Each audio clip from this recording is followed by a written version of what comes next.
എല്ലാവർക്കും നമസ്കാരം. Welcome back to നിയാൻസ്.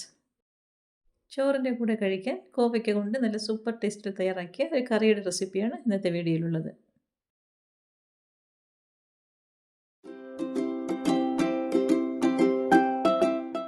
ഇത് തയ്യാറാക്കുന്നതിന് വേണ്ടി ഒരു കപ്പ് തൈര് ഒരു ബൗളിലേക്ക് ഒഴിച്ചു കൊടുക്കാം.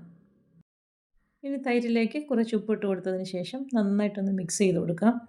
ഇനി തൈര് നല്ലതുപോലെ ഒന്ന് ഉടച്ചെടുക്കണം. ഒട്ടും കട്ടയൊന്നുമില്ലാതെ നന്നായിട്ടൊന്ന് ഉടച്ചെടുക്കാം. ഒരുപാട് പുളിയില്ലാത്ത തൈരാണ് ഇതിന് വേണ്ടി എടുക്കേണ്ടത്. ഈ ഒരു രീതിയിൽ നന്നായിട്ട് ഉടച്ചെടുത്തിട്ടുണ്ട്. ഇനി അതങ്ങോട്ട് മാറ്റി വയ്ക്കാം. ഇനി നമുക്ക് ആവശ്യമുള്ള അത്രയും കോവയ്ക്ക എടുത്ത് നന്നായിട്ടൊന്ന് കഴുകി വൃത്തിയാക്കി എടുക്കാം. കഴുകി വൃത്തിയാക്കിയതിന് ശേഷം ഇതേപോലെ വട്ടത്തിൽ ഒട്ടും കനമില്ലാതെ ഇതൊന്ന് അരിഞ്ഞെടുക്കാം.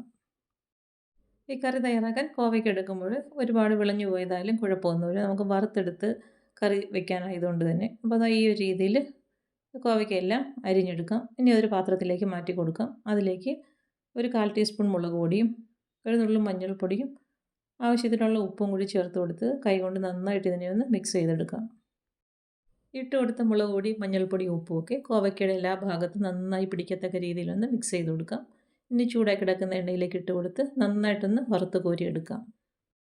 കോവയ്ക്ക നന്നായിട്ട് കനം കുറച്ച് അരിഞ്ഞെടുക്കുകയാണെങ്കിൽ വളരെ പെട്ടെന്ന് തന്നെ ഇത് ഫ്രൈ ആക്കി എടുക്കാം.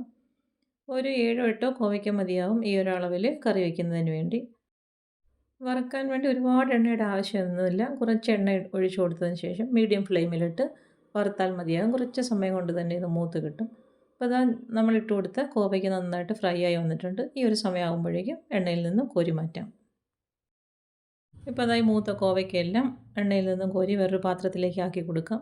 ഇനി നമുക്കിതിലേക്ക് പച്ചമുളകും കൂടി ഇട്ട് വറുത്തെടുക്കാനുള്ളതാണ്. 3 ഇടത്തരം സൈസ് പച്ചമുളകാണ് എടുത്തിരിക്കുന്നത്. ഇതേപോലെ ചെറുതായിട്ടൊന്ന് കീറി കൊടുത്തിട്ടുണ്ട്. എണ്ണയിലേക്ക് ഇട്ട് കൊടുത്തൊന്ന് വറുത്ത് കോരിയെടുക്കാം. മുളകിട്ടാൽ ഫ്ലെയിം നന്നായിട്ട് സിമ്മിലാക്കിയതിന് ശേഷം വേണം ഇത് വറുത്തെടുക്കാൻ, അല്ലെങ്കിൽ ചിലപ്പോൾ മുളക് പൊട്ടിത്തെറിക്കും. ഈ ഒരു രീതിയിൽ കളർ മാറി വരുമ്പോൾ അതും എണ്ണയിൽ നിന്ന് കോരി മാറ്റാം. ഇനി ഒരു ചട്ടി അടുപ്പിലേക്ക് വെച്ച് കൊടുത്ത് വെളിച്ചെണ്ണ ഒഴിച്ചു കൊടുക്കാം. അതിലേക്ക് കുറച്ച് കടുകും ഉലുവയും കറിവേപ്പിലയും കൂടി ഇട്ടൊന്ന് പൊട്ടിച്ചെടുക്കാം. അത് നന്നായിട്ട് മൂത്ത് വരുമ്പോൾ അതിലേക്ക് 4-5 ചുവന്നുള്ളിയും ഒരു 4 വെളുത്തുള്ളിയും കൂടി ചതച്ച് എണ്ണയിലേക്ക് ഇട്ട് കൊടുക്കാം. ഇനി നന്നായിട്ടത് മൂത്ത് വരുന്നത് വരെ ഒന്ന് വഴറ്റി കൊടുക്കാം. ഉള്ളികൾ നന്നായിട്ട് മൂത്ത് വരുമ്പോൾ അതിലേക്ക് 1 ടീസ്പൂൺ കായപ്പൊടിയും കൂടി ചേർത്ത് കൊടുക്കാം. വീണ്ടും നന്നായിട്ട് അതിനെ ഒന്ന് മൂപ്പിച്ചെടുക്കാം. ഇനി ഇതിലേക്ക് ചേർത്ത് കൊടുക്കേണ്ടത് ഒരു 1/4 ടീസ്പൂണോളം മഞ്ഞൾപ്പൊടിയാണ്. അതും ഇട്ട് കൊടുത്ത് വീണ്ടും ഒന്നുകൂടെ ഒന്ന് ഇളക്കി കൊടുക്കാം. ഇപ്പോൾ നമ്മൾ എണ്ണയിലേക്ക് ഇട്ട് കൊടുത്ത സാധനങ്ങളെല്ലാം നന്നായിട്ട് മൂത്ത് വന്നിട്ടുണ്ട്. ഈ ഒരു സമയമാകുമ്പോഴേക്കും ഫ്ലെയിം ഓഫ് ചെയ്ത് കൊടുക്കാം. അതിനുശേഷം നമ്മൾ നേരത്തെ തയ്യാറാക്കി വെച്ചിരിക്കുന്ന തൈര് ഇതിലേക്ക് ഒഴിച്ചു കൊടുക്കാം. ഒഴിച്ചു കൊടുത്ത് നന്നായിട്ടൊന്ന് മിക്സ് ചെയ്ത് കൊടുക്കാം. നേരത്തെ തൈര് മിക്സ് ചെയ്ത സമയത്ത് കുറച്ച് ഉപ്പ് അതിലേക്ക് ചേർത്ത് കൊടുത്തിട്ടുണ്ടായിരുന്നു. അപ്പോൾ ഈ ഒരു സമയമാകുമ്പോഴേക്കും ഉപ്പ് നോക്കിയിട്ട് ആവശ്യമുണ്ടെന്നുണ്ടെങ്കിൽ ഉപ്പും കൂടെ ചേർത്ത് കൊടുക്കാം. ഉപ്പ് ചേർത്ത് കൊടുത്തിട്ട് വീണ്ടും നന്നായിട്ടൊന്ന് ഇളക്കി കൊടുക്കാം. ഈ സമയത്തെല്ലാം ഫ്ലെയിം ഓഫ് ചെയ്തെടുക്കുകയാണ്. അപ്പോൾ ചട്ടിയുടെ ചൂട് മാത്രമേ ഉള്ളൂ. ഇനി നമുക്ക് വറുത്ത് വെച്ചിരിക്കുന്ന കോവയ്ക്കയും പച്ചമുളകും കൂടി ഇതിലേക്ക് ചേർത്ത് കൊടുക്കാം. കോവയ്ക്കയും പച്ചമുളകും എല്ലാം അതിലേക്ക് ഇട്ട് കൊടുത്തതിന് ശേഷം മുകളിൽ കിടക്കുന്നതൊക്കെ ഒന്ന് താഴ്ത്തി വെച്ച് കൊടുക്കാം. അപ്പോൾ ഏകദേശം 1 മണിക്കൂറോളം ഈ കറി ഇങ്ങനെ തന്നെ ഇരിക്കട്ടെ. അതിന് ശേഷം നമുക്ക് വിളമ്പിയെടുക്കാം.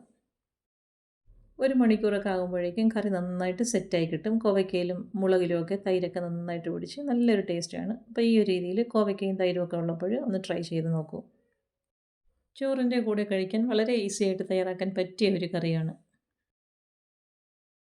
കുട്ടികൾക്കൊക്കെ ഈ പുളിയുള്ള കറിയൊക്കെ ഭയങ്കര ഇഷ്ടമാണല്ലോ. അപ്പം സ്കൂളിലൊക്കെ ഒഴിച്ചുകറിയായിട്ട് കൊടുത്തുവിടാൻ പറ്റിയ ഒരു ഐറ്റമാണ്. അപ്പോൾ ഇന്നത്തെ വീഡിയോ ഇത്രയേ ഉള്ളൂ. ഇഷ്ടമായാൽ ലൈക്ക് ചെയ്ത് സബ്സ്ക്രൈബ് ചെയ്ത് സപ്പോർട്ട് ചെയ്തേക്കൂ. വീണ്ടും അടുത്ത വീഡിയോയിൽ കാണുന്നത് വരെ bye from Niyans. Thanks for watching.